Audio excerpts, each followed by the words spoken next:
Hello everyone. तो खेसारी लाल यादव जी और शिल्पी राज का एक बहुत ही बेहतरीन वीडियो सॉन्ग का फुल मोशन पोस्टर रिलीज कर दिया गया है और फुल वीडियो सॉन्ग का रिलीज डेट भी आ चुका है। और इस गाने को लिखे हैं अखिलेश कश्यप जी और इसमें म्यूजिक दिए हैं आर्या शर्मा जी। और इस गाने को गाए हैं खेसारी लाल यादव जी और शिल्पी राज जी, जो कि आपको स्क्रीन के ऊपर दिखाई दे रहा है, जो कि फुल मोशन पोस्टर रिलीज हो चुका है।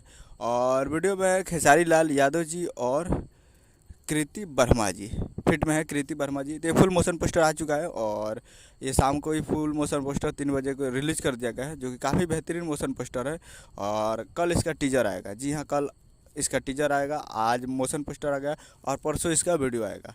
तो कल 17 तारीख को फुल टीजर आएगा और 18 तारीख को परसों फुल वीडियो सॉन्ग को सुबह 6:15 पे रिलीज़ किया जाएगा। तो परसों तैयार रहेगा फुल वीडियो सॉन्ग और कल टीजर के लिए तैयार रहेगा Ayodhya films Bhojpuri YouTube channel पे। उम्मीद कर रहा हूँ कि वीडियो चैनल को सब्सक्राइब करें, बेल आइकन पर, ताकि इसे खेसारी लाल यादव जी का लेटेस्ट न्यूज़ लाते हैं वीडियो। तो वीडियो को लाइक कीजिए, चैनल को सब्सक्राइब कीजिए। मिलते हैं अगले वीडियो में, तब तक के लिए जय हिंद, जय भोजपुरी।